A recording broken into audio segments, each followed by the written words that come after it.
There's an exciting development afoot in today's episode. We might not be at Koiranen by the end of it. Hello, welcome to Season 2, Episode 11 of Race to the Top. I'm Ian, and in today's episode, we do have all the build-up to the Guildford GP. That's assuming that we're still at Koiranen by the end of it, because there has been a couple of interesting developments. That is, Toro Rosso and Force India, their current team principals, they've got an uneasy job security. So I'm thinking, I might as well have a go and apply for them. Whether I get them or not, I'm not sure. Particularly Force India. We'll have a quick look at Force India. They're sitting 5th in the championship. In fact, before we go and have a look closely at the teams, we'll have a quick look at the championship. As you can see, Force India are up there in 44 points in 5th place. That's not too shabby. I don't really like my chances of Force India. But the other team is Toro Rosso down there on just 7 points, which is why I'm sort of thinking, well, hey, I might have a go at this and get it. But let's have a quick look at Force India then. So they've still got Perez and Ocon as their drivers' seats. But other than that, they're very, very similar to Toro Rosso. If we have a quick look, see, like if we look at Force India, they've got a Level 2 factory, Level 2 design centre. And then if we go all the way down to Toro Rosso, they're Level 2 and Level 2 as well. And their drivers aren't quite as good. Danny Kvyat, for instance, has some very, very poor driver traits. But they're all permanent by the looks of it. First lap panic is a big one. Basically, all these attributes take a 4 attribute point dive in that first lap because he's obviously a bit of a Pastor Maldonado type. Then you've got things like he likes a nice clear track, he's overtaken, takes a hit, he hates team orders so he won't listen to us, and he's very crash happy, he loses a little bit of focus. The other driver is of course Pierre Gasly, but we can't view Pierre Gasly because I haven't scouted him at Koiranen, so I can't sort of tell you how good or bad this guy is. But when you have a look actually at the current standings, if we get out of Formula 2, you'll actually see Pierre Gasly is actually ahead of Kvyat. Kvyat hasn't scored any points yet. Pierre Gasly's picked up all of their points. But they're both, Force India in particular, Toro Rosso is safe. I don't think they're going to be finishing last, so they're probably our best bet. So that's why I'm sort of thinking, well, I might as well apply for them, see what happens. So we're going to apply for both, and I don't have to go all that way to do it.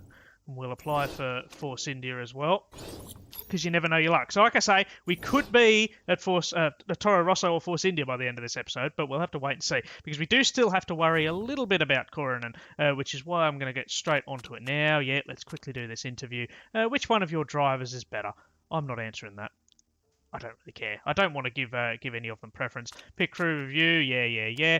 And, of course, there's our job applications being received. So one of the things that we're going to have to look at, assuming that we're sticking with Koiranen, is we've got two things to do. Now we're safe. We've got 88 points, I believe, 88 points. We're not going to get relegated. If we get relegated on 88 points, never mind Season 3, I'll be deleting the save, because if we get relegated with this amount of points, I'll be absolutely furious. So what we can focus on doing now is saving money. But we do have a couple of options in terms of our future. Firstly, we need to upgrade our factory. It's only on a level 1 factory. Going up to level 2 will really secure our future in Formula 2. We won't have to worry too much about relegation anytime soon. The other thing that I want to do is I want to actually design a new gearbox, because obviously they carry over to the following year. That'll really help us with survival in Season 3. But one of the big things that we have to look at is, because brakes and the gearbox are the only two things that are non-spec. But as you can see, our lead designer, Magdalena Buller, wouldn't know what to do if a brake disc came and smacked her on the bum. So I sort of figured, let's focus just on the gearbox, and I'm really only going to design one more gearbox. I think, we don't want to spend too much money in the future, or for the rest of this race, I should say, because we want that money for the future. And one of the reasons that I'm doing this is we've got a decent budget, but what we also have is we do have a sponsor slot, so we will start getting some sponsor offers before the Guildford GP. So I'm sort of figuring if we can get around £2 million for a sponsor, then this is essentially a free part, and it allows us to design a slightly better gearbox. So I'm going for the gearbox, and what we're going to do is we're going to focus entirely on performance points. We're going to completely ignore reliability. The reason for that is because our guys in the factory don't have a lot to do. I can't click on it yet because they're actually repairing the car, but we've basically maxed out everything we can, so we can really just focus on that reliability and focus on this one gearbox to really get the reliability and everything up. So that's why we're going to go for acceleration plus 20. And in the good section, I'm thinking we do this one. It takes a reliability hit, but it will give us plus 40 acceleration during the race. This option here only gives it during qualifying. That's not going to really help us very much. So this one will be a lot better. because, hey, races are the important ones. That's where you score the points. So that's why we're going for that. So it's going to cost us, as you can see, it's going to cost us just over 2 million quid. But I'm hoping to get that back in the sponsor offers that we get within the next 24 days for Guildford. So that's why we're going for that. We do have to worry about our pit crew as well, but let's keep going. We'll do that a bit closer. We've got some sponsor offers now, so we can start looking at that. In fact, let's quickly have a look at pit crew then and change these around. Admittedly, this could be the last time I do it for Koiranen, hopefully, because I'm getting a bit sick of doing them. Let's put Kiyama up the front there. Who else is in really need of a break? We could bring in Nam, for instance, up for Vahala. And then Vahala's still got a very, very good mistake percentage chance there. It's still very low, so we could swap Antonin out, give him a break. And that's really pretty much all we can do. I think, actually, you know what? And we'll put in Ranhel for Perskinen as well. Got slightly better tyre change ability and got slightly less mistake percentage chance. So that's done. Let's have a quick look at anyone that we can hire. No one's really impressed me. I'm looking for that tyre changing stat. That's the big one that we really need to fix. And it doesn't really look like there's anyone available. So no one's really blowing me away. That one's terrible. So we'll reject that one. We'll reject Laukkanen as well because we don't have refueling and fixing's great, but we've been pretty lucky with we're not having to fix front wings and things like that. So this is the big one. This is where we're getting our money. Now there's a lot of options here that I quite like. Upfront payment of 2 million for 8 races. That's not too bad. That essentially gives us a free upgrade, doesn't it? Whereas this Marler option, it's fixed pay for 21 races. That's a lot of money. I mean, I'm not good at maths. What is that? That's a lot of money. I don't know. It's over 2 million anyway. I think this might be the better option. It's guaranteed payment for 21 races, so it's going to be basically all of next season as well, maybe even a touch into season 4. But I think getting that fixed pay will really help us in the long run, rather than taking that money up front, because we do have to worry a little bit about relegation. In Formula 3, we didn't have to worry at all. We came dead last, it didn't matter. So that's why we could sort of take the upfront payments and save as much money as possible. Now we're in Formula 2. We do have to worry a little bit and plan our future just a touch. So I'm thinking that's why we take the fixed pay per race rather than the upfront payment. Admittedly, it's a very long time, but a 3-star sponsors, they don't come along very often for us. So I think we take that option. So it's going to give us a lot of money. I mean, look, we're up to around just over £1 million per race, and there's still, how many races left? There's still 1, 2, 3, 4, 5, 6, 7 races. So you're looking at 7 million right there. So that's going to tip us up to about 12 million by the end of the season, and that's assuming that we don't. Because I think we do get a couple more sponsors, do we? Yeah, look, like Sonax comes up at the end of the Guildford GP, so we'll get another sponsor offer there. So we're going to be doing very, very well financially. Now, Force India have come straight back and said, bugger off. Vijay Mallya is not interested, so we may still be stuck at Koiranen. Or not, because we have just been offered the role at Scuderia Toro Rosso. I'm going to Formula 1. Do I take it, though? Let's have another quick look before I dive in and click yes without realizing. Let's have a quick look, because I'm quite interested to see why they're so bad, because they're in 8th place. If we go back and have a quick look at the standings, they're down in 8th place, and they're a long way behind everyone else, really, aren't they? But in saying all of that, if we go and I'll keep going the wrong way, we go back to have a look at the key staff there. Look, they're pretty good. They've got great lead designer. Race mechanics are fantastic. The drivers, I think, are the weakness, aren't they? Like they're quite poor drivers. They're down in 8th place. They've got very, very poor sponsorship as well. So that could change. That might be, I think that's the reason. They've got such low funds, and that's why they're really struggling. They're down in 7th place in terms of sponsors. That's something that I think will have to change. And the car's the 6th best car on the grid, and we're not in 6th place. They're in 8th place. Because Renault and McLaren are ahead of them. So I think we go with Toro Rosso and make our way up to Formula 1. Yeah. There you go. As simple as that. As quickly as that, we are now in charge of Toro Rosso. So we do have a couple of changes afoot that we will have to make. We're going to have to sort of have a quick look at everything. We've got some sponsor offers that we have to worry about as well. So in terms of, I want to avoid, like, see, 5th or above. It's just impossible for us. We're not going to get 5th or above. 14th or above is doable. But again, look at this fixed pay of over 670,000. I think that's probably our best option. So let's go for that one. Giving us lots of money. Same with this, really. I don't like these fixed payments for qualifying and race and things like that. I prefer the fixed pay. Deal length 7 races, 6 races. This one, Super Cheap Auto, has got to be the better option there. So let's go for Super Cheap Auto. Where's Super Cheap Auto? Oh, it's right behind, right next to the driver. There you go. That's why it's so cheap. Let's have a quick look at the pit crew then. So we do need to sign a few more pit crew, don't we? Because we've only got 2 to keep us going, which isn't that great in terms of managing fatigue and that sort of thing.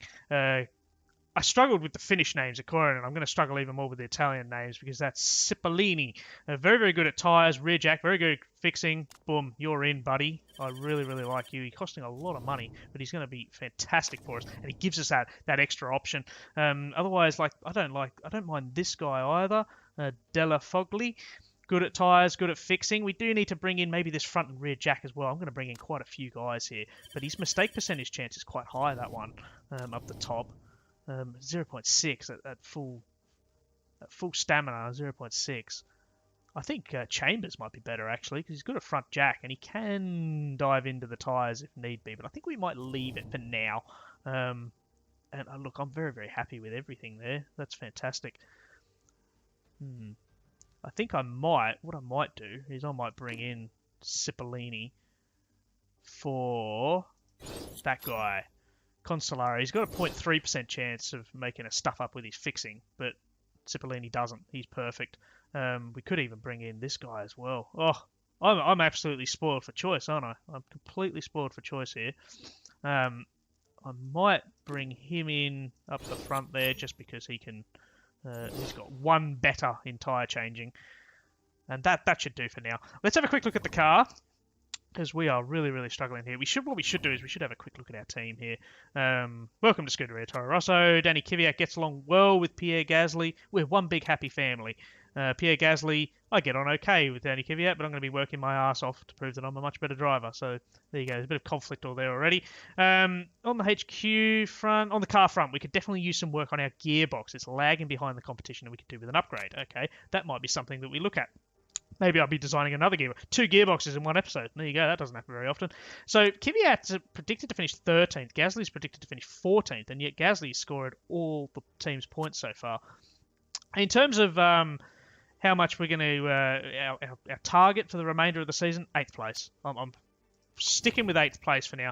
6th place is way out of our opportunity. We're 15 points behind. We're not going to be catching up to McLaren. No way. And we're certainly not going to be up for 4th. So I'll be happy with 8th. We do have energy recovery system. Yep, fine. No one cares about that. So let's have a quick look at our team. Or our car, rather. In terms of everything else, we haven't really done many upgrades. We've upgraded the brakes a couple of times, but we haven't been upgrading that gearbox at all. And I definitely think we need to focus on that. Because look how bad that one is. That's a really, really poor management of the car, isn't it? They haven't really done well. Got pretty good. What I'll do is we should leave that. We should be leaving that as well. I really want to improve those brakes up there because that's going to really help us.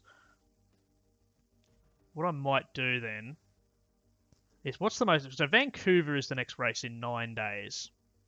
And rear wing is the most important thing. So I think we focus on the rear wing, and brakes aren't that important on this track, are they? No. And suspension's the other one. So I think we maybe fix the suspension up as well. Let's really, really get them up. We need to fix our reliability for quite a few things too. Let's fix the reliability for the engine for now, because that's very, very low.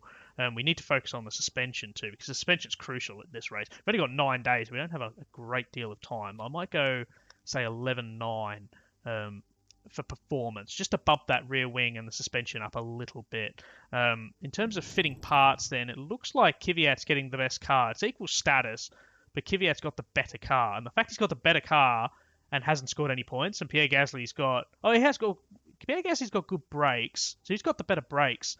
And he's he's up in, he scored all our points. That's going to be quite interesting. I'm really looking forward to seeing. I'll do a quick comparison of the drivers because I'll be interested to see exactly how they compare. Let's do that now. Let's go team drivers. Let's compare Kvyat to Pierre Gasly. So if we have a look, so Kvyat looks like he's much, much better across the board. His fitness is a little bit on the low side compared to Gasly. But otherwise, look, he's much better. He's a bit less focused. But the biggest problem is he doesn't like team orders. He's very crash happy, and he does suffer this one. This is the big one. The first lap panic is a bit of a worry. And we've got this guy down for, 30 months. We've got him for the next 2 odd seasons. Because we're halfway through. We're 2.5 seasons we've got him for. Pierre Gasly, his contract runs out at the end of next year, so he's got a lot of work to do in terms of keeping me happy, because I'm not sort of thrilled with those ratings. I'm pretty sure that Daniel Nagy and even Charles Leclerc are better than him, so we may be sort of looking at getting rid of him at some point. Now, we can start looking a little bit as well at sort of like building a factory and things like that. What I might do is I might just have a look. So we're not going to be ready for Munich. Guildford, new engine would be good. Maybe even new suspension. So it's engine. I mean, look, engine is huge for the end of the season. The engine's the most crucial part. So we could, I think, design a new part and design a new engine. I think would be really, really important. Top speed +10, reliability +10. I don't want to take any risks. Reliability, that doesn't interest me at all. We could go that one. And I mean, look, that's going to cost us a lot of money. Maybe I won't be building a new engine then. I think we leave that for now. I think, as much as I'd love to have a new engine, it's going to cost us a lot of money. I just don't think it's really worth it at that second. So let's keep going. Car repairs finished. Yes, I'm the new team principal, and by the looks of it, oh yeah, no, that's wrong. Yeah, we're happy. Now, the GMA, we've actually got a vote. We've only just come in and we've already got a vote on this. Are considering whether or not to remove qualifying session. Qualifying would be replaced with a simple technique. The Drivers' Championship standings would be reversed, with the driver in 20th place starting on pole position. The theory is that this would add some serious drama to every race event, with an array of overtakes almost a certain guarantee. Fans aren't great, not thrilled with me. There's the report on Vancouver, which I'll come back to, because I think our vote is coming up in 2 days, so we are going to have our vote, so maybe I'll talk about it now. Actually, I'll worry about that later. Have we got any more mail? Yes, we do. We've got an interview. This is going to take forever because it's going to be 4 questions. Toro Rosso is your new home, but it isn't the best team in F1. What's your plan? I may even put it down a solid foundation. Yeah, that pleases the drivers. Danny Kvyat is seen by the fans as your top driver. Do you agree with that, or would you say Pierre Gasly is better? I'm going to go with Kvyat. I hate to say it, but Kvyat is our better driver for now. In the Canal Plus season preview, I wrote that you're expected to finish 8th in the team's championship. Is that accurate, or do you think you can do better? Prediction seems fair. Yeah, we're not going to be winning or losing too much. You're an outsider when it comes to the world of motorsport. How did you end up with the job? I hate this. I hate this question because you always take. I don't know why I take the negative hit. I've been in the game now for a season and a half. I'm pretty sure the drivers should be happy. So here is the political vote then about the reverse grids, and I'll be brutally honest. I don't like that idea. I mean, everyone's against it by the looks of things. I'm going to abstain because it would benefit us quite substantially, but there's just no point. It's just completely pointless. So we're abstaining, and if it gets up, it gets up. And look, there's no way it's going to get up. It's 7-3, completely pointless option. Let's have a look, actually. Standard merit payments, that would be cool. So what's that? There's a small difference in prize money. So there you go. So that could really, really benefit us. Toto Wolff has abstained as well, so he gets an extra bit of voting power. Then you got refueling. That'll be a cool one. I'd like to see refueling. Voting over. Yeah, cool. So where are we then? The report on Vancouver, it's a 54-lap race. The lap record's a 146.1. 40% chance of rain by the looks of it, but it is showing as sunny for the race. High-speed corners, cars with good rear wings will benefit. So Scuderia Ferrari are looking particularly strong in this department. They're coming second in the championship from memory. So that could be an interesting way to liven up the championship, because it looks like Mercedes is running away with it. Tyre compounds are ultra soft, super soft, and soft. So hey, we should be able to do okay. It's a fairly good track for tyre wear, and our car is pretty excellent at that, so we should be able to make the tyres last. that's interesting because obviously I don't know. This is going to be quite an interesting qualifying and race for us this weekend because I don't know how good the car is in terms of saving fuel and managing its tyres. So hopefully we can try and keep with our one-stop strategies. But other than that, I've got absolutely no idea. So let's bump across. So we are racing on track A in Vancouver, where we're looking at pretty decent temperature. It's going to be like getting a lot cooler throughout the race weekend. Starts at 27 degrees in practice and it drops down to as low as 20 in the race. And of course, the medium speed corner, so the suspension, the rear wing are crucial, and we don't have that great suspension or rear wing. We've got a slightly upgraded rear wing on Danny Kvyat's car, so that we may see Kvyat get a little bit of a result. Otherwise, this could be a pretty disappointing weekend for us, particularly as I have no idea what we're doing. And I'll see you for qualifying.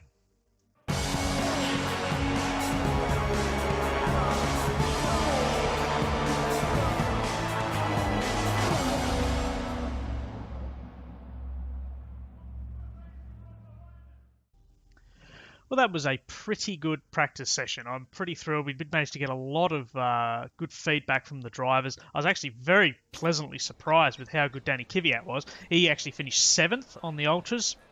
Pierre Gasly was 12th on the Ultras. The Haas, which are coming last in the championship, Team Haas, they were, I think they were 9th and 12th, so they were basically in between our two drivers. And Team Rapax, who have picked up that 1 point so far, and they sit 9th, they were dead last, and they were at least half a second down. So they're not a team that I'm too concerned about. But as you can see, look, we did very, very well. We managed to get a bit of performance in feedback, I should say, a bit of knowledge on all our tyres, ultra soft, super soft, and the soft. We did manage to get our qualifying trim up by onto the first level, and our race trim fully up. We did really, really well. So I'm going to go the Ultras and qualifying for Danny Kvyat. Now, as you can see, Gasly has got a little extra knowledge because of his mechanics components. He's got the sweeter spots.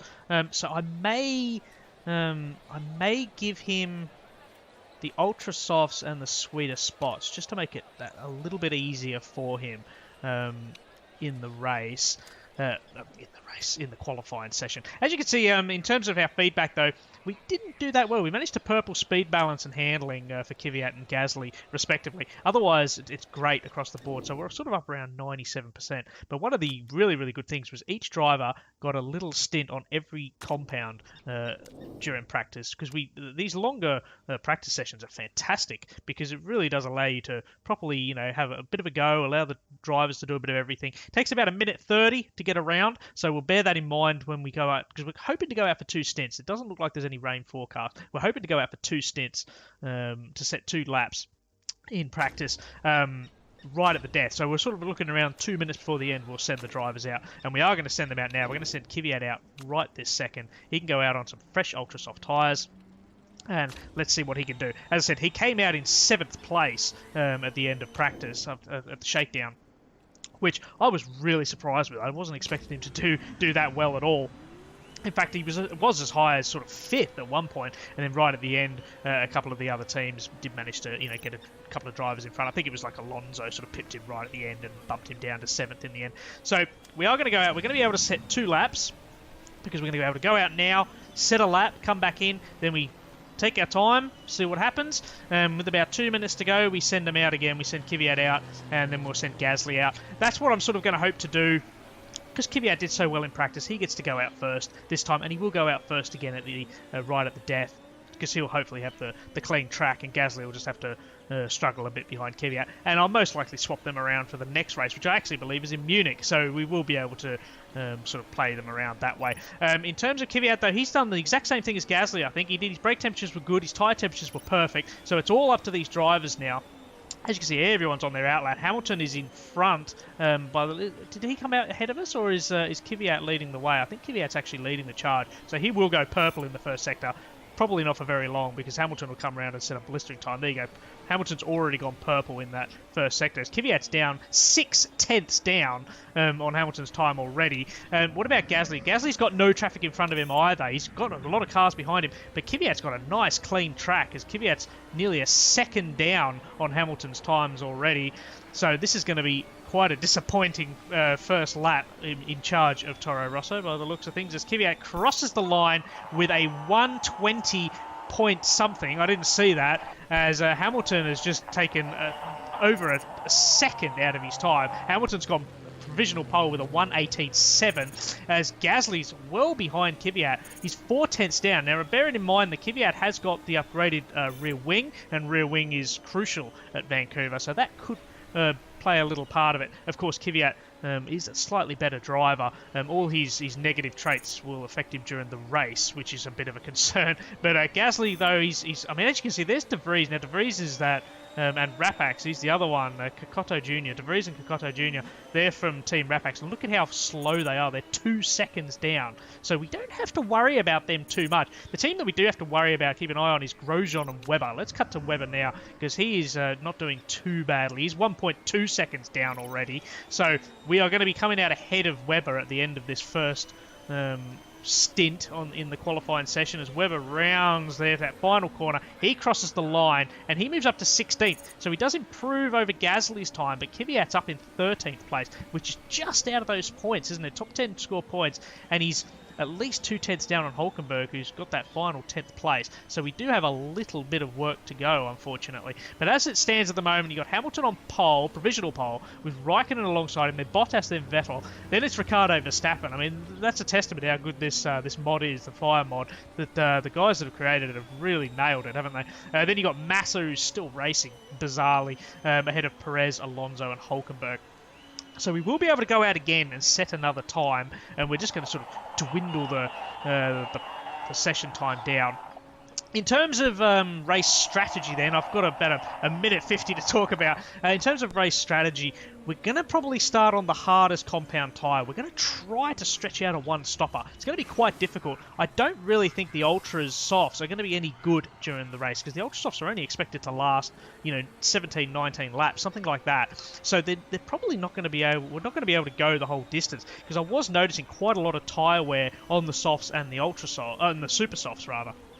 And so I just don't think it's worth using the Ultra Softs in the race. So we're probably going to try and do a one-stopper. We're going to go soft and then super soft, or vice versa. So what we've got to do, because as you can see, a lot of cars are coming out now. You've got Sainz Jr. He's going around on his second lap. He's not going to be able to go around again. He's got a bit of traffic in front of him. That could be Button or it could be Alonso there. It's definitely a McLaren, as you can see. But Sainz, he's a bit of our challenger. They're just ahead of us in the standings. They've got I think they're on 12 points at the moment. So yeah, it'll be interesting to see how they go. So let's send Kvyat out now. Sainz crosses the line and he moves up into P10 he's 1.1 seconds behind Hamilton. Let's send Kvyat out now on some fresh Ultra Softs, and we'll send Gasly out a few seconds afterwards. We don't want him to be too close. Put him on the Ultra Softs as well. So Hulkenberg, he's going around. We'll quickly cut to him because they're the other challenger. Hulkenberg's a little bit better than Sainz, I've noticed, as he's going to cross the line. And where does that put him? He just goes ahead of his teammate, not by much. So he moves up into P10. Sainz is now P11. Obviously, in Formula 1 in this game, they've actually lost the three stages, the Q1, Q2, Q3 with the eliminations, which suits me quite fine, actually. I don't like doing that. It's a bit too stressful for me. Webber, he's going around. He's improving on his time. Let's see, he's still 1.1 seconds down on Hamilton's time, though, so he's got a lot of work to do. I don't think he's going to be able to do very much. He's currently down in P18, and let's see if he improves on his time. As Kvyat's overheated his brakes, but affected his tyre temperatures.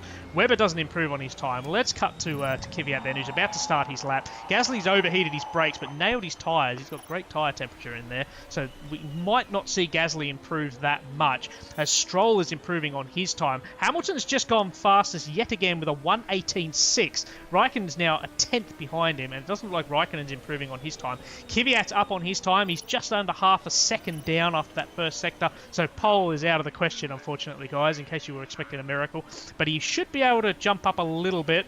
Gasly's also improving on his time as well, but he's 7/10 down. Kvyat's now 8/10 down. He's going to jump quite substantially. I'm expecting to see him up fighting with these two Renaults of Hulkenberg and Sainz. That would be fantastic if he could get up near the points, as he's going to cross the line now. Where does that put him? He doesn't improve on his time. He stays P14. Gasly didn't improve in the second or third sectors, and he stays down in P19. That wasn't a great finish. They had clear track, and unfortunately it didn't work out. So Kvyat's got a little bit of work to do. Gasly's got a lot of work to do. That's why I'm sort of thinking, hey, we can try and do a one-stopper, something like that. That would be really, really good.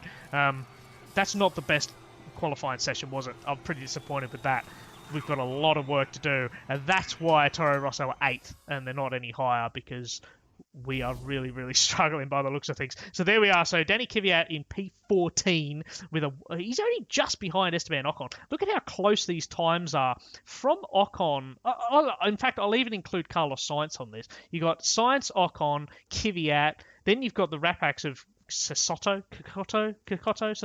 Jr. Then you've got Grosjean and even Button. They're very, very close in times. There's not much between any of that. Nick De Vries is right out of it. Gasly's really, really poor. He had a very, very poor second lap, didn't he, in qualifying? That's something that I'm going to have to keep an eye on. Hopefully that's not his natural pace, because if it is, then we might have to get rid of him at the end of the season. We might have to pay the money and just get rid of him. But yeah, we are now in charge of Toro Rosso. That's cool, eh? What about this? A nice new background image as well, because we're now in Formula One, which is where I intend on staying until we win it. But after that qualifying session, it might be many, many episodes before we actually win anything. So I'll tune in tomorrow because, hey, miracles could happen. We could win tomorrow. Unlikely, though.